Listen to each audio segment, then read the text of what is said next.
नमस्कार दोस्तों, आप सभी का बहुत बहुत स्वागत है गली न्यूज पर। मेरा नाम है अंकुर और मैं हूँ संस्कृति भट्ट और आप देख रहे हैं अब तक का सबसे बेहतरीन सेगमेंट ट्रेंडिंग है। तो दोस्तों, आपने अतुल सुभाष का केस तो जरूर सुना होगा, इतना ज्यादा चर्चाओं में है, हर जगह सिर्फ इसी केस की बात हो रही है। आपने वीडियो भी देखा होगा और आपने 24 पन्नों का सुसाइड नोट भी देखा होगा। आपको बता दें, अतुल सुभाष के केस पे अब तक की सबसे ट्रेंडिंग खबर, सबसे न्यू अपडेट ये आई है कि अतुल सुभाष की बीवी निकिता और निकिता के भाई और उनकी माता जी को गिरफ्तार कर लिया गया है। निकिता को गुड़गांव से और उनके माँ और भाई को प्रयागराज से गिरफ्तार कर लिया गया है। वहीं आपको ये बता दूं कि अतुल सुभाष महज 34 साल के एक नौजवान थे जो बेंगलोर में जॉब करते थे और उनको सुसाइड करना पड़ा। मेरा सबसे बड़ा सवाल संस्कृति जी ये है कि हमारे जुडिशरी सिस्टम में क्या कमी है, क्या दिक्कत है कि एक नौजवान को पुलिस, कोर्ट, हर चीज की फैसिलिटी होने के बावजूद सुसाइड करने पे मजबूर होना पड़ा। जैसा कि हमने खबरों से ये सुना कि वो काफी समय से अपने घर वालों से पीड़ित होकर कोर्ट के और पुलिस के दरवाजे खटखटा रहे थे, लेकिन उन्हें कहीं से कोई मदद नहीं मिल पा रही थी। अतुल सुभाष के केस में ये सामने आया है कि वह बहुत ज़्यादा पीड़ित थे और कई महीनों से कोर्ट और पुलिस के दरवाजे खटखटा रहे थे। तो आपको क्या लगता है कि इस चीज़ में, जैसा कि मैंने आपको बताया अभी, इसके बावजूद उनसे ब्राइबरी की मांग की गई, आपको क्या लगता है इससे हमें क्या जानने को मिलता है?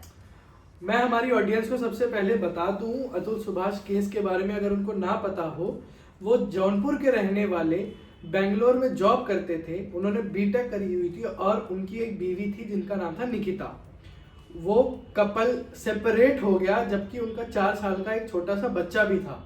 सेपरेशन के बाद उनकी बीवी और अतुल के ससुराल वालों की तरफ से उनको काफ़ी हरेसमेंट मिली है, काफ़ी परेशान किया गया, पैसों की डिमांड करी गई, मेंटल और फिजिकल अब्यूज करा गया। इस सब के बाद आदमी थक हार के कोर्ट का दरवाज़ा खटखटाता है। पर तब भी आपको बताएं, अगर उन्होंने कोर्ट का दरवाज़ा भी खटखटाया पर उनको सिर्फ तारीख पर तारीख मिली और कुछ नहीं हुआ उनके साथ। और इस पर भी आपको ये बता दें कि उनकी जो बीवी थी, उन्होंने काफ़ी उनको ब्लैकमेल और टॉर्चर करा। आपको ये शायद ना पता हो कि उनकी बीवी ने उनके खिलाफ 9 केस से ज़्यादा दर्ज करवा रखे थे, जिसमें money extortion, blackmail, physical abuse, marital rape, ऐसे कई केस उनके नाम पे दर्ज करवा रखे थे, जिसकी वजह से अतुल सुभाष रोजाना हरास हो रहे थे, जिसकी वजह से उन्होंने ऐसा कदम उठाया। मेरा तो ये मानना है कि अगर जुडिशरी और पुलिस, जो भी सिस्टम है, वो इतना लेट करता है अगर जस्टिस दिलवाने में, तो आदमी कुछ ना कुछ करके ऐसे इस मोड़ तक पहुंच ही जाता है कि उसे सुसाइड करना पड़े। बिल्कुल सही कह रहे हैं आप अंकुर। हमें इस केस से एक बहुत बड़ी सीख मिल रही है कि कैसे जस्टिस डीले की वजह से हमने एक 34 साल का इंजीनियर गवा दिया। एक माँ पर क्या बीत रही होगी जिसने एक बच्चे को 34 साल तक पहुंचाया। 34 साल का होना बहुत छोटी चीज नहीं है। एक माँ अपने बच्चे को 9 महीने कोख में रखती है और उसके बाद अगर उनके ही सामने उनका बेटा ऐसे जान दे दे तो उस माँ पर क्या बीत रही होगी। मेरा सवाल तो बस इतना है। सवाल तो मेरा भी एक और है कि जैसे कि हम सबको पता है कि निकिता जो है एक बहुत रेप्यूटेड कंपनी में काम करती थी। She was earning, but then also उन्होंने अपने पति से 3 करोड़ की एलिमनी और उसके बाद भी 2 लाख रुपए पर मंथ मेंटेनेंस फीस की मांग करी। तो मेरा आपसे ये सवाल है कि आप भी एक लड़की हैं, आगे औरतों का ऐसा क्या नज़रिया है कि सेपरेशन के बाद, जबकि शी नोज कि वो अच्छा कमा रही हैं, अपने बच्चे के तरफ अच्छा देख सकती हैं, उनका देखभाल कर सकती हैं, उसके बाद भी ऐसे डिमांड करी, क्या ये लालच है या ये एक औरत की मजबूरी रही होगी? मजबूरी तो मैं इसे बिल्कुल नहीं कहूँगी।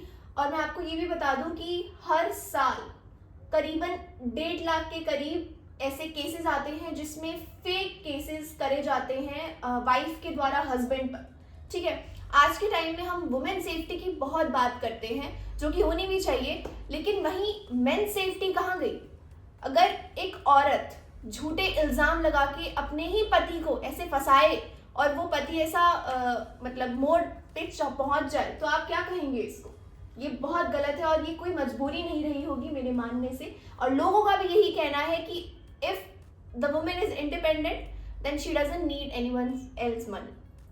दर्शकों, आपको ये भी बता दें कि अतुल के सुसाइड के बाद ही बेंगलोर पुलिस हरकत में आई। केस उनका महीनों से रजिस्टर्ड था, पेंडिंग पड़ा था कोर्ट में, कहीं धूल खा रहा था। बट ठीक अतुल के सुसाइड के बाद बेंगलोर पुलिस हरकत में आई। उन्होंने उनकी बीवी और उनके रिश्तेदारों को अरेस्ट किया। क्या अगर यही हरकत, यही तरीके से काम अगर उनके सुसाइड से पहले हो जाता, तो आपको क्या लगता है अतुल सुभाष को जस्टिस मिलता कि नहीं?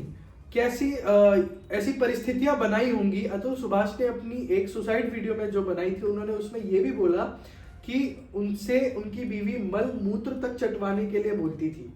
तो आपको इस पर क्या लगता है कि ये मतलब किसी चीज का नाराजगी है, नफरत है, और उसके साथ साथ एक बेचारे आदमी पर जुडिशरी सपोर्ट भी नहीं आया कि उसको सुसाइड ही करना पड़ा?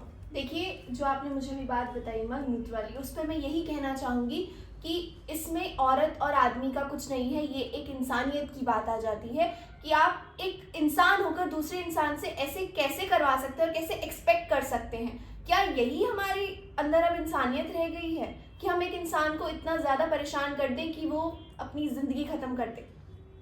आपको ये भी बता दूं मैं दर्शकों कि अतुल सुभाष ने अपनी वीडियो में ये बोला है कि मेरे सुसाइड के बाद मेरी अस्थियों के पास ना मेरी बीवी आएगी, ना उसका कोई रिश्तेदार आएगा। साथ ही उनका जुडिशरी पर से इतना भरोसा उठ गया कि उन्होंने अपनी वीडियो में अपने लफ्जों से बोला है कि पुलिस और जो जज हैं वो दोनों इनसे रिश्वत ले रहे हैं। इन्होंने बोला कि मेरा पैसा कमाना मेरे कोई मतलब का नहीं है, क्योंकि मैं उससे अपने ही दुश्मनों को बलवान बना रहा हूँ। वहीं आपको ये बता दें कि अतुल सुभाष ने बोला था कि अगर मेरे कोर्ट केस में मेरे पक्ष में अगर फैसला नहीं आता तो मेरी अस्थियों को कोर्ट के पास वाले गटर में ही बहा देना चाहिए। तो मैं ये जानना चाहता हूँ, मैं उत्सुक हूँ कि ऐसा कब तक चलता रहेगा, ऐसे कब तक न्याय नहीं मिलेगा लोगों को? आपको क्या लगता है, एक छोटा सा बता दीजिए। देखिए, एक कहावत है, justice delayed is justice denied. बहुत हम लोगों ने सुनी होगी ये कहावत। तो जितनी देरी जस्टिस मिलने में लगी है, आपने देख ही लिया है क्या उसका परिणाम निकला है।